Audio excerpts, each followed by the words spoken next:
guys. Hi. Today we want to talk about main steps and what you need to know before considering to buy a property in Toronto and Greater Toronto area. We live in Ontario for almost 7.5 years already. For more. Almost 8. Almost 8, yes. And being a newcomer 8 years ago, we didn't know a lot of moments. And honestly, if we would know some information that we're going to share with you right now, I think our life would be easier and probably we would make different decisions in our life. But again, it's just experience. So we want to share with you some information that will be helpful for you before you considering to buy something. So first of all, you need to decide if you want to buy something or if you're very comfortable to live in rent. It's very important because in this case, you need to know that ownership, it's not like happy place where you just own house, enjoy it, and you don't have any headaches. Of course, you might have some headaches, which is you need to maintain house. With condos is probably it's going to be easier for you because you have a property management and they will take care of some repairs in the building, but not in your condo. Before you just start any process and before you start in looking for perfect houses or areas or just even make a decision what you want to buy, first of all, you need to meet mortgage broker. It's very important step, and I'm going to tell you why. Because the mortgage broker is the person who works with different banks and who can work with your personal information and all information that you're going to give them, like your financial situation, your debts, your income, like everything. You need to give them like all information, and the more information you give them, the more correct answer you'll get. So in this case, mortgage broker is a licensed profession, and they have they cooperating with different banks, so they working on your behalf. They can go to different banks and or present even private lenders. Yeah, like small banks, big banks, like different, and they can present you information in a very nice way. I don't know how to explain it properly, but they're not just saying, oh, you know, this person want to buy this house and this is what they can afford. So they trying to explain this situation and make your life easy in the future, so bank can deal with you and can give you best option. You don't need to pay them. They're getting paid by the bank. So don't worry about that, it's absolutely free for you. And also you can just go to a few different mortgage brokers and ask them, this is my situation, please give me your numbers. So technically they have this programs or whatever, I don't know what is that, and they can pull your numbers there and they can give you, okay, you know, you are pre-approved. No, not like even, it's not the right word, you're not pre-approved yet, but you might be approved by this and this bank for this certain amount of money. Why? It's very important to know, because technically you know that houses in this area where you live and you like the school, you like everything in there, houses around like 700, let's say 700,000, and you think, oh, you know, I'm not sure even if I can afford it or not. So you can't guess, even if you think that your income is high enough, or you have some savings, or you have like some, I don't know, different options. You can sell your property in your back home country or whatever. You think, oh, I'll be fine. But at the very end, when it comes to the point when you put offer on the table, and then you go to bank, and bank can tell you, you know, guys, sorry, but we can't deal with you. And technically, you might have a question if you can go directly to the bank. Yes, you may.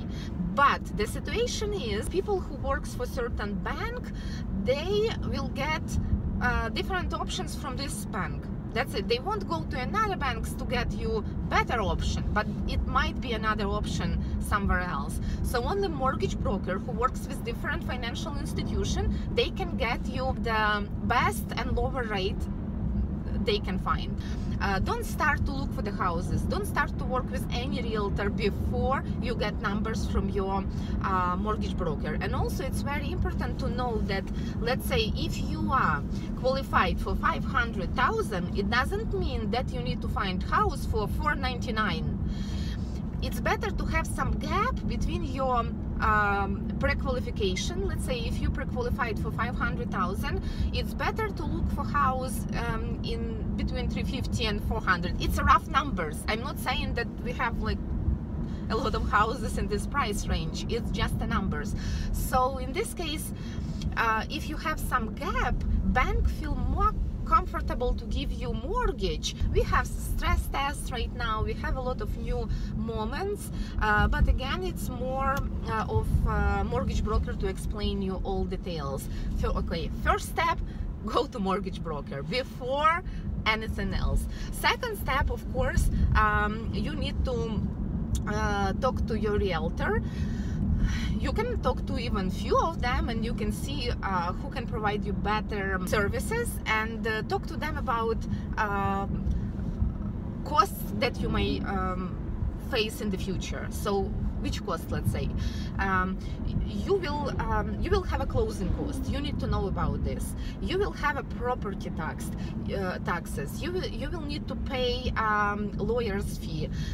You will need to pay land transfer tax if you are within Toronto area. So you'll have some different expenses that you might don't even think about.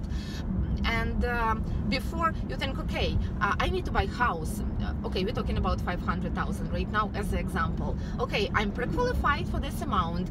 My mortgage will be approximate like 2,000–3,000 a month, which is the same almost price as you're paying for rent right now. And you think, okay, looks like very good for me. But again, when you're in process already, closer to closing date, when your ownership will be transferred to your name, you need to pay all these amounts, and technically you need to have them in cash on closing date.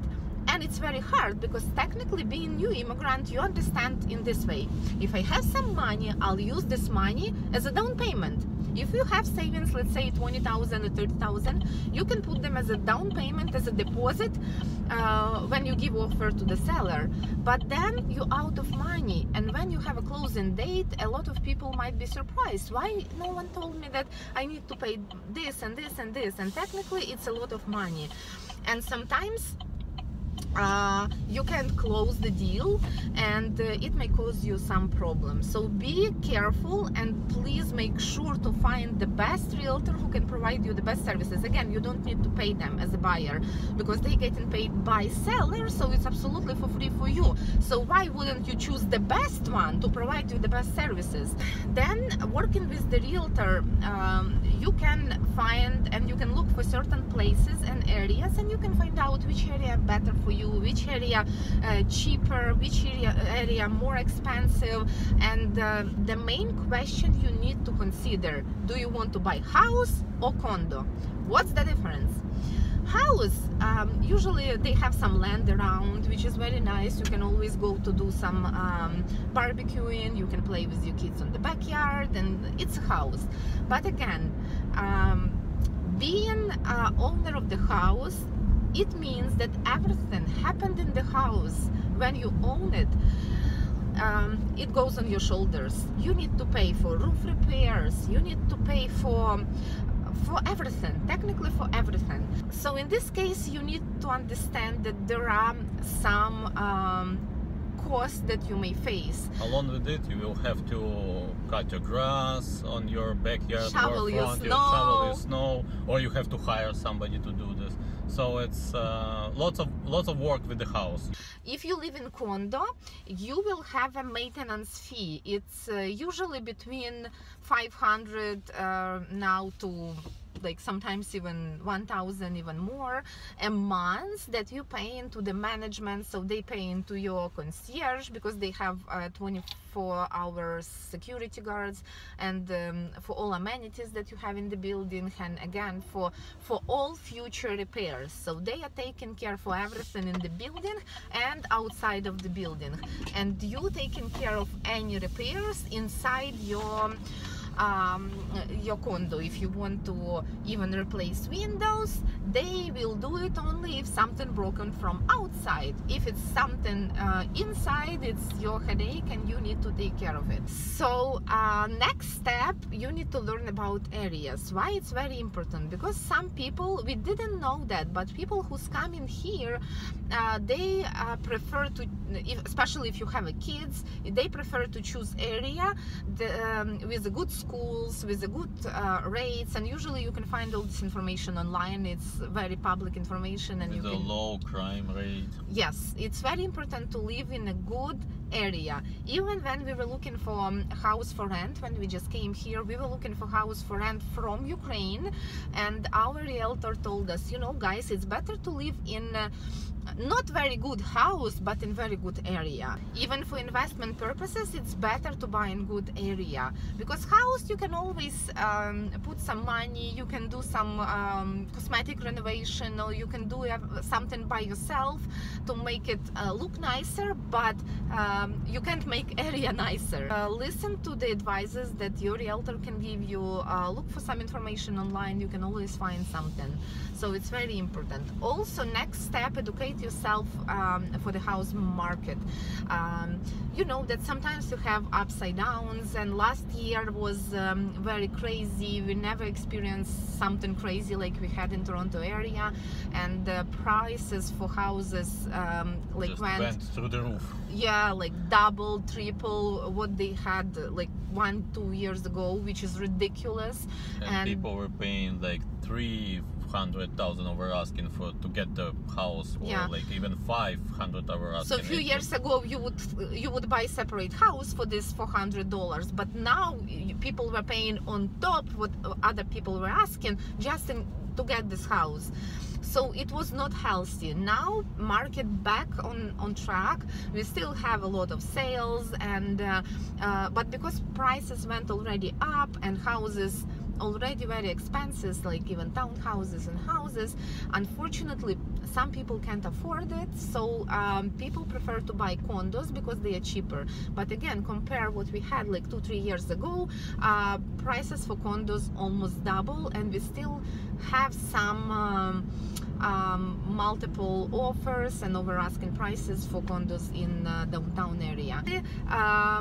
Bug your realtor, bug other people, try to find information, like proper information, not what you can find on news. So you need to get like fresh information right from the perfect source. In this case, you'll know what to expect, when to buy, if you better to wait right now, because right now now we have a May 2018 in Toronto and GTA, and this is perfect buyers market right now. Yeah. Yes, so if you have some savings, if you come in here with some money from your back home country, I think it's a perfect place to in perfect time to buy, because you're going to pay for rent, which is you're going to pay someone's mortgage, and you're going to eat and spend this money for car or whatever, and then you'll lose this opportunity to buy houses for the best prices. We bought house 3 years after we got here in Canada, and which we live there for more than 4 years already, and we're very happy. Of course, and price for our house doubled already. Yes, price for our house doubled already, despite the fact that we live pretty far from Toronto. And it's our house, we're paying for this less than some people paying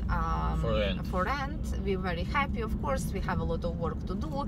Step by step we go in there, but we like it. And yeah, another thing that we can mention also, like the last thing, some people thinking I'm gonna rent because the rent gives you more freedom. You can move out, you can like find other place. If you find another job, you easily can move to another community or another city or even another country.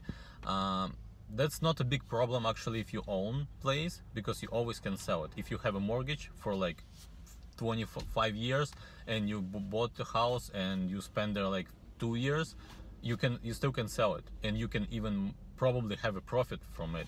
Yeah, there are some moments we want to let you know that some banks, if you have a fixed rate, because again, you need to talk to your mortgage broker, we have two rates, variable and fixed. So in some banks, if you have a contract for 5 years, there are some minor fees if you sell in before this, but any income would cover these expenses, and then you can sell anytime, and you can move anywhere you want. But when you live in rent, it doesn't look that you have a freedom, because technically you have a contract for 1 year, and you can move out from this place only given notice, 60 days notice, is by law, which is 2 months. And when you sign in contract for lease, you need to give them it's not down payment, it's more like first and last months, like a security deposit, so you won't move out. But in case when you own some property, you have more freedom and you can get some money. I hope this information was interesting for you, and if you have any questions, just let us know. Bye now.